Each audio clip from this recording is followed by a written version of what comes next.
Hello, welcome to my channel. My name is Gloria. Thank you so much for stopping by. Here on this channel I talk about my faith, motherhood, parenting, marriage, relationship and life issues. I am so passionate about marriages and relationships, and that is why I love to talk about them a lot.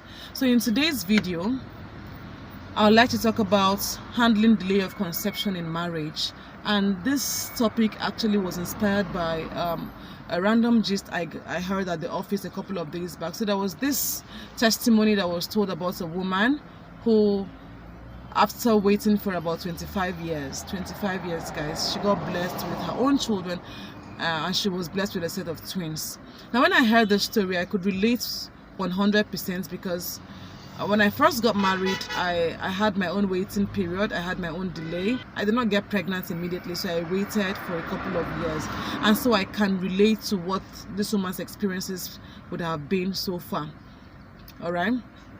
Now, for me, I think that marriage is very important to God. Marriage is very sacred to God. And that's why He loves and He wants couples to have their own children. The devil most times wants to fight that. And that's one of the reasons or the causes of delays. And this brings me to talking about raising children. Raising children in the sense that it's not just about raising children who are smart, who are even well-behaved or well-mannered, but it's about raising children who are godly. Because when couples raise godly children, the world becomes a better place, because these children are going to grow up to wear the whole armor of God and to fight the kingdom of darkness. And that is why the devil wants to stop that from happening. That's why he causes, such delays, and then he doesn't want couples to bring forth their children. But the good news is God will eventually come through for you if you do the right things, or you do what you should do. Now, when I talk about delays in conception, it's an emotional one for me, because I understand exactly what some women go through, or what women go through when they're experiencing delays, especially in this part of the world where I come from. It is the woman who is seen as having the issues. Probably she has a spiritual husband, and that's why she's not able to conceive, or she has lived a wayward life, done some abortions, and that's why she's not able to have her own children. Or is the woman who probably is seen as having the health conditions, and that's why she's not able to conceive. The pressure is so much on the woman from society, from family, even from friends. Okay, so the woman is mostly pressured, and I can relate with this. I understand what women are going through. Sometimes a woman who is trying to conceive will be faced with people who come around and say, when are you exactly going to get pregnant?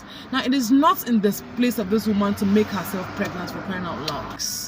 It really breaks these people down. It really breaks some people down, and then they cry, they are sad, they are sober, and all of that.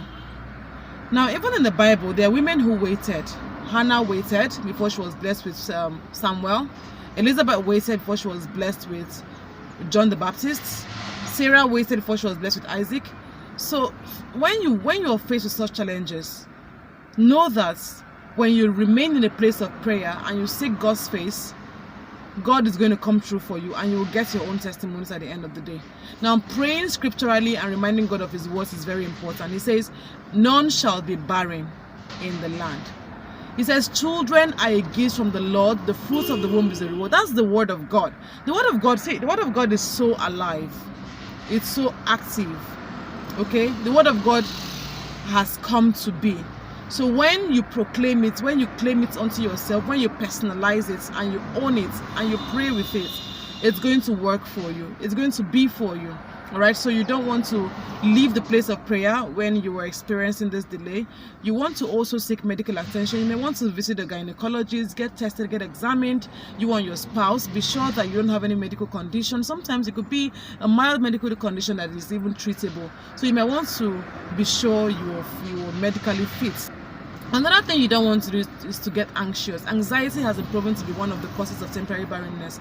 So you don't want to get anxious. Please relax your mind, do other things, re-engage your mind, go out, have fun, just don't get too anxious. When you get too anxious and every other month you really want to conceive, and then you're looking out for signs of pregnancy already, it's really going to hold back these things from happening somehow.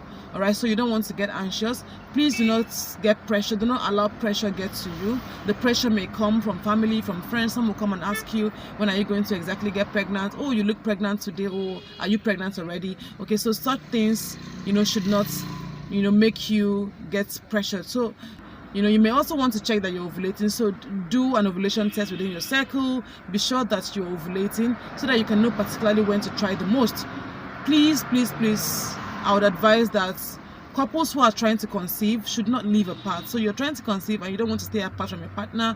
Stay together. Try, engage in sexual activities more often. Have more regular sex so that you can increase your chances of conception. Another thing you don't want to do is you don't want to consider a divorce or a separation. And that is why it is very important that from the beginning, people who hope to get married begin to pray for their life partners early in life, because it is pretty much very important. Now, I did a video on prayerfully seeking the face of God in choosing whom your right partner would be. Please see that video if you haven't seen it already. Now, it is very important because it is when you're faced with such challenges as this one that you'd need your partner to be there with you and for you, holding hands and believing God together. So you don't want to consider a divorce or a separation. Okay, stick to your partner and trust God together. All right. Now, there are other options. You may wish to adopt a child. So whilst you are praying, you may wish to adopt. You may wish to go for an IVF. So there are other options you may go for. Thank you so much for watching and coming with me to the very end of this video.